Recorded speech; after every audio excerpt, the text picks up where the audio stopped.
దమ్ము ధైర్యం ఉంటే ఆ బిడ్డ ఇంటికి వెళ్ళండి, ఎక్కడ ఉన్నా బయటికి రా. ఈ రైతు బిడ్డ దళిత బిడ్డని అతి కర్కశంగా టైర్ల కింద వేసి డీసీఎం వ్యాన్ కింద వేసి రాంగ్ రూట్ లోనే ఉండాలి, ఎందుకంటే ఇది బ్రేక్ కొట్టినట్టున్నాయి, బైక్ ముందు అటు బ్రేక్ కొట్టింది బాగా, తొక్కి చంపేసి రక్తపు మడుగులో ఉంచినటువంటి వాడి మీద మై డియర్ దళిత్ కా నేత యాడున్నావో, దళిత బిడ్డ చనిపోయింది. ఆ రైతు బిడ్డ ఎవరైతే ఉన్నారో ఆ దళిత బిడ్డ చనిపోయాడు. గోవుల తలలు నరికిన రోజు మాట్లాడలా.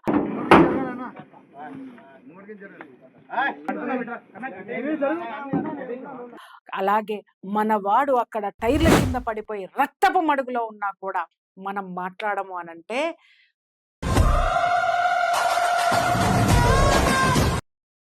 ధర్మం అని మాట్లాడుతూ లోపల దాక్కున్నారే మీరే. ఆలోచించండి మై డియర్ ఫ్రెండ్స్. నిజంగా మీలో చిత్తశుద్ధి ఉంటే మన హిందువు బిడ్డ చనిపోయాడు, ఒక పేదవాడు చనిపోయాడు, ఒక దళిత బిడ్డ చనిపోయాడు.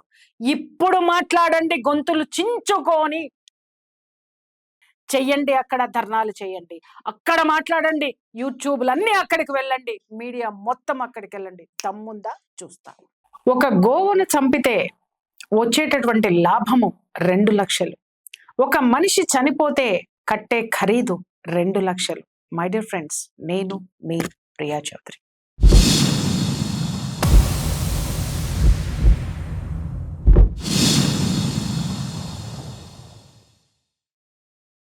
ఒక కాకి చనిపోతే 100 కాకులు ఆ చనిపోయినటువంటి కాకి చుట్టూ చేరి అరచి గోల చేస్తాయండి.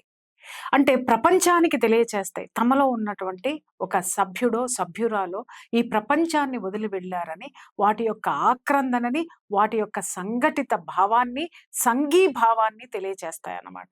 సంఘటితంగా ఉన్నాము అని ఈ ప్రపంచానికి చాటి చెప్తాయి. కానీ ఒక దారుణమైనటువంటి సంఘటన ఏంటంటే, ఇవాళ మనం ఎలాంటి ప్రపంచంలో బ్రతుకుతున్నామంటే, నిజామాబాద్ జిల్లాలో ఒక గో అక్రమ రవాణా జరుగుతున్నటువంటి ఒక డీసీఎం వ్యాన్లో ఉన్నటువంటి ఒక దుర్మార్గమైనటువంటి డ్రైవర్ అతి స్పీడ్ తోటి, అతి వేగంతో వెళ్తూ అదే దారిలో వెళ్తున్నటువంటి ఒక బైక్ మీద వెళ్తున్నటువంటి ఒక పేద రైతు అండి.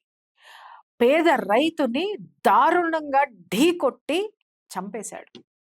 ఆ రైతు అక్కడికక్కడే మృతి చెందడం, నిజంగా ఇక్కడ కొన్ని డిస్టర్బెన్స్ విజువల్స్ ఉన్నాయి, నేను వెయ్యలేను, కానీ వెయ్యాలి, ఎందుకంటే ప్రపంచానికి ఈ సంఘటన తెలియాలి. ఎంత ఘోరంగా యాక్సిడెంట్ జరిగింది అనంటే, వెంటనే ఇమ్మీడియట్గా ఆ లారీ ఇంకా డీసీఎం ముందుకెళ్ళేటటువంటి పరిస్థితి లేదు, ఎందుకంటే టైర్ కింద ఆ బైక్ పడిపోయింది, అతను పడిపోయాడు. ఆ ఇమ్మీడియట్గా ఆ డ్రైవర్ అక్కడి నుంచి దూకేసి అక్కడి నుంచి చలో పారిపోయాడండి, పత్తాలేడు ఇప్పటి వరకు. అయితే అక్కడ చనిపోయినటువంటి ఆ రైతు ఎవరైతే ఉన్నారో అతని గురించి వివరాలు నాకు ఇందాకే తెలిసిందే. నిజంగా గుండె చెరువైందండి. అతగాడు చాలా పేద కుటుంబంలో ఉన్నటువంటి రైతు. అలాగే పెళ్లి అయ్యి 3 సంవత్సరాలు, 1 సంవత్సరం ఉన్నటువంటి పాప ఉందండి. ఇంకొక విషయం చెప్పమంటారా? ఈ పిల్లవాడికి ఎవరు లేరు. అలాగే ఈ పిల్లవాడు చేసుకున్నటువంటి అమ్మాయి, ఇతని భార్య ఎవరైతే ఉన్నారో ఆ అమ్మాయికి తండ్రి లేడు, తల్లి మాత్రమే అమ్మాయిని చూసుకుంటూ ఉంది. ఇలాంటి కుటుంబంలో ఇలాంటి దుర్ఘటన జరిగినటువంటి నేపథ్యంలో ఎవరైనా సాటి మనిషి ఏం చేస్తాడు చెప్పండి మై డియర్ ఫ్రెండ్స్? ఈ సంఘటన జరిగిన తరువాత, గోవుల యొక్క అక్రమ రవాణా ప్రపంచానికి తెలిసిన తరువాత ఇమ్మీడియట్గా ఆ గోవుల్ని నామకే వాస్తే ఎప్పుడు జరిగిన విధంగానే ఒక 1000 రూపాయలు ఆ డీసీఎం వ్యానులో ఆ గోవుల్ని తరలిస్తున్నటువంటి వాళ్ళకి ఫైన్ వేసి ఆ గోవుల్ని తీసుకెళ్లి నిజామాబాద్లో ఉన్నటువంటి గోశాలకి తరలించారు. అయితే అక్కడితోటి అక్కడ అయిపోయిందా? ఇక్కడే విషయం ఏంటంటే, ఎక్కడైతే జరిగిందో దీని మీద విచారణ జరగలేదు, జరగడం లేదు, జరగదు కూడా. ఎందుకు అంటే అక్కడ ఆ డీసీఎం వ్యాను, ఆ గో అక్రమ రవాణా చేస్తున్నటువంటి వాళ్ళకి కొమ్ము కాస్తున్నటువంటి ఒక కాంగ్రెస్ నాయకుడు, అక్కడ ఉన్నటువంటి లోకల్ నాయకుడు ఈ రైతు, ఈ పేద రైతు శవానికి కట్టినటువంటి ఖరీదు అక్షరాల 2,00,000 రూపాయలు. 2,00,000 రూపాయలు ఖరీదు కట్టడమే కాక వాళ్ళు రిజెక్ట్ చేస్తే తిరిగి వాళ్ళ మీద ఇతని దౌర్జన్యం ఏంటి అనంటే, మీరు మళ్ళీ పొద్దున్నే లెగిస్తే ఇదే ఊర్లో ఉండాలి, ఇక్కడే తిరగాలి, మీరు చచ్చేదాకా ఈ ఊర్లోనే బ్రతకాలి, మీరు ఎలా బ్రతుకుతారో చూస్తా, మీరు నోరెత్తినా కేసులు పెట్టినా ఏం చేసినా కూడా మిమ్మల్ని ఒక ఇంచు కూడా ఈ గ్రామంలో తిరగనివ్వను, అలాగే మీరు ఎలా బ్రతుకుతారో నేను చూస్తాను అని చెప్పి వాళ్ళని భయభ్రాంతులకు గురి చేసినటువంటి ఒక దగుల్బాజీ లీడర్ అక్కడ.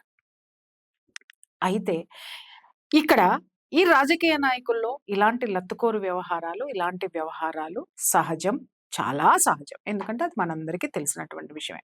అయితే ఇక్కడ నేను థంబ్‌నెయిల్ పెట్టాను చూడండి, సనాతన ధర్మవాదులు ఎక్కడా అని. ఎందుకన్నాను అంటే, ఏమాత్రము ఒక ఇష్యూ జరిగితే రోడ్డు మీదకొచ్చి కండువాలు కప్పుకొని గొంతెత్తి అరిచేటటువంటి అక్కడ కొంతమంది నాయకులున్నారు, సనాతన ధర్మానికి ప్రతినిధులైనటువంటి రాజకీయ నాయకులు. కనీసం ఒక్క నాయకుడు కూడా దీని మీద స్పందించలేదు. ఒక్కళ్ళు కూడా కనీసం ధర్నాకి దిగలేదు. ఒక్కళ్ళు కూడా పోలీస్ స్టేషన్‌లో కేసు పెట్టడానికి వాళ్ళ యొక్క కుటుంబ సభ్యులు వెళ్ళలేదండి. పోలీసులు సుమోటోగా కేసు తీసుకున్నారు. కానీ ఎఫ్ఐఆర్ ఇంతవరకు ఫైల్ కాలేదు. బహుశా తర్వాత అవుతదేమో. అయినా కూడా ఆ కేసు ముందుకు వెళ్ళదు. ఎందుకు అనంటే ఆల్రెడీ ఎదుటి వాళ్ళు ఆ కుటుంబ సభ్యులు నోరు మూసుకోవడానికి 2 ఆయుధాలు అక్కడ పెట్టారు. ఒకటి బెదిరింపు అనేటటువంటి ఆయుధం, రెండోది 2,00,000 అతని మృతదేహానికి కట్టినటువంటి విలువ. ఇక్కడ నేను మాట్లాడుతున్నాను. నోరు లేనటువంటి గోవుల అక్రమ రవాణా తరలిపోతుంటే నోరెత్తనటువంటి రాజకీయ నాయకులు మళ్ళీ పొద్దున్నే లెగిస్తే గోమాత మాత్రమే మా ప్రతిరూపము, మా దైవము అని మాట్లాడేటటువంటి అక్కడ ఉన్నటువంటి రాజకీయ నాయకులు, నేను అందరినీ అనట్లేదండి, అక్కడ ఉన్నటువంటి సనాతన ధర్మవాదులు ఏం చేస్తున్నారయ్యా? అన్ని గోవులు కబేళాకి తరలిపోతున్నాయి. అలాగే అలాంటి వ్యక్తి, ఆ దుర్మార్గం చేసినటువంటి ఆ వ్యక్తి ఎవడైతే ఉన్నాడో గోవుల్నే కాదు, ఒక మనిషిని అక్కడ నిట్ట నిలువుగా రక్తపు మడుగులో ఆ మనిషిని కడతీర్చినటువంటి సందర్భంలో ఒక్క నాయకుడు అక్కడికి రాలేదు. ఎందుకండి? ఎందుకంటే ఆ రైతు పేదవాడండి. ఆ రైతు వల్ల ఉద్యమాలు చేస్తే ఇక్కడ వీళ్ళకి పేర్లు రావండి. అదే కనుక వాళ్ళకి ఏదన్నా స్వలాభం ఉంటే మాత్రం అక్కడికెళ్ళి కండువాలేసుకుని మాత్రం చాలా గలాటా చేస్తారండి. కానీ ఎవరి వ్యక్తిత్వాన్ని వాళ్ళు ఎక్స్‌పోజ్ చేసుకోవడానికి మాత్రం పుంఖానుపుంఖాలుగా మీడియా ముందుకొస్తారండి. ఇక్కడ ఇంకో విషయం ఏంటంటే, బట్టలు ఎలా వేసుకోవాలి, వేసుకున్న బట్టలు ఎలా కోవాలి అనే దాని మీద గంటలు గంటలు డిస్కషన్ పెట్టేటటువంటి మన మీడియా కూడా ఇలాంటి వెర్షన్స్ మీడియాకి ఎందుకు కనపడవండి? మీడియా ఎందుకు ఎక్స్‌పోజ్ చేయదండి? అసలు ఈ గోవుల అక్రమ రవాణా చేస్తున్నదెవరు? ఈ ఒక్క కేసుని మీడియా పట్టుకుంటే గోవుల యొక్క అక్రమ రవాణా ఎందుకు జరుగుతుంది? ఎక్కడ జరుగుతుంది? ఎలా జరుగుతుంది? ఏ స్థాయిలో జరుగుతుంది? అనేటటువంటి వాటిల్లోకి మీడియా మిత్రులు ఎందుకు వెళ్ళరండి? ఏ మీడియా ఎందుకు పోలేదండి అటువైపు? అలాగే ప్రొద్దున్నే లెగిస్తే అక్కడ నిజామాబాద్‌లో ఉన్నటువంటి ఎన్నో ఇష్యూస్ మీద గొంతులు గళాలు విప్పి మాట్లాడేటటువంటి సనాతన ధర్మం అని చెప్పి గొంతులు కొట్టుకునేటటువంటి గొంతుకలు ఈరోజు అదే సనాతన ధర్మానికి సంబంధించినటువంటి గోవుల అక్రమ రవాణా అవుతూ అదే డీసీఎం వ్యాన్ కింద మనకి అన్నం పెట్టేటటువంటి రైతు మన హిందువు అక్కడ అకారణంగా అతి భయంకరంగా రక్తపు మడుగులో గిలగిలా కొట్టుకుంటుంటే ఏం చేస్తున్నారు అని నేను ప్రశ్నిస్తున్నాను. కొంచెమైనా మానవత్వం లేదా? కొంచెమైనా జవాబుదారీతనం లేదా వీళ్ళకెవరికి? వీళ్ళందరూ చేసే స్టంట్లన్నీ తెర మీద చేస్తున్నారా?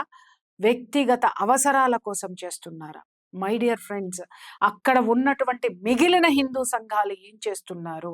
బహుశా వాళ్ళకి తెలుసో తెలియదో. ఈ తేజస్వి మీడియా సాక్షిగా నేను వాళ్ళందరికీ చెప్తున్నాను, చనిపోయినది హిందువు, చనిపోయినది ఒక రైతు, చనిపోయింది ఒక పేదవాడు. ఇంకొక మాట చెప్పనా? మై డియర్ దళిత్ కా నేత, యాడున్నావో? దళిత బిడ్డ చనిపోయింది. ఆ రైతు బిడ్డ ఎవరైతే ఉన్నారో ఆ దళిత బిడ్డ చనిపోయాడు. ఎక్కడ బయటికి రా. ఈ రైతు బిడ్డ దళిత బిడ్డని అతి కర్కశంగా టైర్ల కింద వేసి డీసీఎం వ్యాన్ కింద వేసి తొక్కి చంపేసి రక్తపు మడుగులో ఉంచినటువంటి వాడి మీద నీ నోరు విప్పు. నువ్వు రా, బయటికి రా. ఏ కలుగులో దాక్కున్నావో బయటకు వచ్చి మాట్లాడు. అలాగే దళిత సంఘాల నేతలు ఎక్కడికి పోయినారండి? ఒక దళిత బిడ్డ అక్కడ ఆ విధమైనటువంటి అతి దారుణాతి దారుణమైనటువంటి చావు చస్తే ఎక్కడికి వెళ్ళారు? ఏ ఒక్కళ్ళు ఎందుకు రారు బయటికి? పొద్దున్నే లెగిస్తే యూట్యూబ్ ఓపెన్ చేస్తే సోషల్ మీడియాలో పుంకాలుగా పోస్టులు వస్తాయే, ఎవరికి తెలియదా అండి? తెలియకపోతే ఇప్పుడు నేను చెప్తున్నాను వినండి. అలాగే హిందూ సంఘాలు కూడా చెప్తున్నాను, వీళ్ళు ఎంత దయ లేనితనంగా ఉంటారో, ఎంత నిర్దాక్షిణ్యంగా ఉంటారో. గోవుల తలలు నరికిన రోజు మాట్లాడలా. అలాగే మనవాడు అక్కడ టైర్ల కింద పడిపోయి రక్తపు మడుగులో ఉన్నా కూడా మనం మాట్లాడము అనంటే, చంపిన వాడి కంటే, గోవుల్ని నరికిన వాడి కంటే కసాయి వాళ్ళు ఎవరైనా ఉన్నారు అనంటే ధర్మం అని మాట్లాడుతూ లోపల దాక్కున్నారే మీరే. ఆలోచించండి మై డియర్ ఫ్రెండ్స్. నిజంగా మీలో చిత్తశుద్ధి ఉంటే మన హిందువు బిడ్డ చనిపోయాడు, ఒక పేదవాడు చనిపోయాడు, ఒక దళిత బిడ్డ చనిపోయాడు. ఇప్పుడు మాట్లాడండి, గొంతులు చించుకొని లైన్లు కట్టి మాట్లాడేవాళ్ళు. దమ్ము ధైర్యం ఉంటే ఆ బిడ్డ ఇంటికి వెళ్ళండి, చెయ్యండి, అక్కడ ధర్నాలు చేయండి, అక్కడ మాట్లాడండి, యూట్యూబ్లన్నీ అక్కడికి వెళ్ళండి, మీడియా మొత్తం అక్కడికి వెళ్ళండి. దమ్ముందా చూస్తారు. భారత్ మాతాకి జై.